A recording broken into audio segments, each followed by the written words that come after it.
अस्सलामु अलैकुम। Welcome to speech and mind hub. क्या आपका बच्चा अभी तक वाज़ेह तौर पर बात नहीं करता? क्या आपको लगता है कि दूसरे बच्चों के मुकाबले में आपका बच्चा देर से बोल रहा है? और क्या आपके जहन में ये सवाल आता है, क्या ये नॉर्मल है या मुझे फिक्र करनी चाहिए?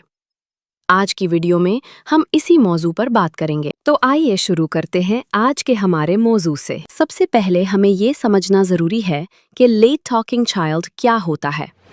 आमतौर पर 1 साल की उम्र में बच्चा कुछ अल्फाज बोलना शुरू कर देता है। 1.5 से 2 साल की उम्र में 10 से 50 अल्फाज इस्तेमाल करता है। 2 साल की उम्र में छोटे जुमले बनाने शुरू कर देता है।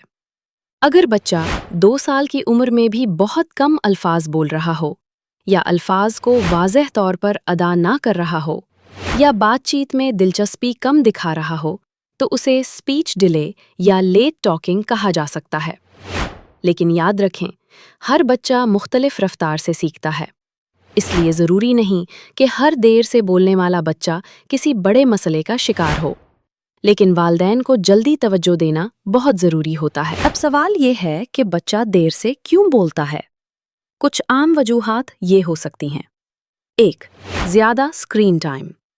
अगर बच्चा ज़्यादा वक्त मोबाइल, टैबलेट या टीवी पर गुजारता है, तो उससे लैंग्वेज डेवलपमेंट मुतासिर हो सकती है, क्योंकि बच्चा स्क्रीन से बातचीत नहीं करता। 2.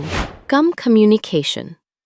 अगर घर में बच्चे के साथ कम बातचीत हो या वालिदैन बच्चे को खुद से इजहार करने का मौका ना दे, तो इससे भी बोलने की सलाहियत मुतासिर हो सकती है। 3. Hearing issues. अगर बच्चे को सुनने में मसला हो तो वो अल्फाज को सही तरीके से सीख नहीं पाता। 4. Developmental factors. कभी कभार स्पीच डिले डेवलपमेंटल कंडीशंस की वजह से भी हो सकता है।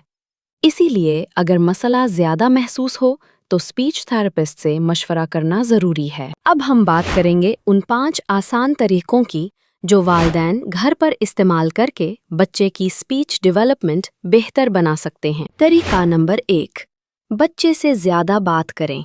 अपने बच्चे के साथ ज़्यादा से ज़्यादा बात करें, रोज़मर्रा के कामों के दौरान भी।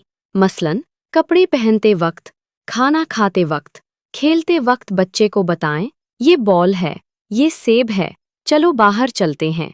ये तरीका बच्चे के वोकैबुलरी को बढ़ाता है। तरीका नंबर 2, बच्चे के साथ खेलें। खेल बच्चों के सीखने का बेहतरीन तरीका है। आप ब्लॉक्स, कार्ड्स या तस्वीरी किताबें इस्तेमाल कर सकते हैं। खेल के दौरान बच्चे से सवाल करें, ये क्या है? कार कहाँ जा रही है? इस तरह बच्चा बोलने की कोशिश करेगा। तरीका नंबर 3, स्क्रीन टाइम कम करें। अमेरिकन एकेडमी ऑफ पीडियाट्रिक्स के मुताबिक छोटे बच्चों के लिए ज़्यादा स्क्रीन टाइम लैंग्वेज डेवलपमेंट को मुतासिर कर सकता है। इसलिए कोशिश करें कि मोबाइल, टीवी और टैबलेट का इस्तेमाल कम से कम हो। तरीका नंबर 4, बच्चे को वक्त दें। बाज़ औक़ात वालिदैन जल्दी में बच्चे की बात खुद ही मुकम्मल कर देते हैं, लेकिन बेहतर ये है कि बच्चे को खुद बोलने का मौका दिया जाए। मसलन, अगर बच्चा पानी चाहता है तो फ़ौरन देने के बजाय उसे कहें, पानी बोलो। ये तरीका बच्चे को बोलने की तरगीब देता है। तरीका नंबर 5, किताबें पढ़ें। बच्चों को तस्वीरी किताबें दिखाना स्पीच डेवलपमेंट के लिए बहुत फ़ायदेमंद होता है। किताब में मौजूद चीज़ों की तरफ इशारा करके पूछें, ये क्या है? और फिर जवाब खुद बताएं। ये तरीका बच्चे की वोकैबुलरी अंडरस्टैंडिंग और कम्युनिकेशन को बेहतर बनाता है। कब स्पीच थेरेपिस्ट से राब्ता करें? अगर बच्चा 2 साल की उम्र तक अल्फाज नहीं बोल रहा, अपना नाम सुनकर रद्द-ए-अमल नहीं देता या दूसरों से आंखों का राब्ता कम करता है, तो बेहतर है कि स्पीच थेरेपिस्ट से मशवरा लिया जाए, क्योंकि अर्ली इंटरवेंशन बच्चे की तरक्की में बहुत बड़ा फ़र्क डाल सकता है। याद रखें, हर बच्चा अपनी रफ्तार से सीखता है, लेकिन वालिदैन की तवज्जो और सही रहनुमाई बच्चे की स्पीच डेवलपमेंट में बहुत अहम किरदार अदा करती है। अगर आप अपने बच्चे के साथ ज़्यादा बात करें, उसके साथ खेलें और स्क्रीन टाइम कम करें, तो ये छोटे इक़दामात बच्चे की कम्युनिकेशन स्किल्स को बेहतर बनाने में मदद दे सकते हैं। अगर वीडियो पसंद आई हो तो स्पीच एंड माइंड हब के यूट्यूब चैनल को सब्सक्राइब करें और फेसबुक पर हमें फॉलो करें ताकि आप सीख सकें, समझ सकें और अपने बच्चे की आवाज़ को जिंदगी दे सकें। Speech and mind hub, helping minds find their voice. शुक्रिया देखने का।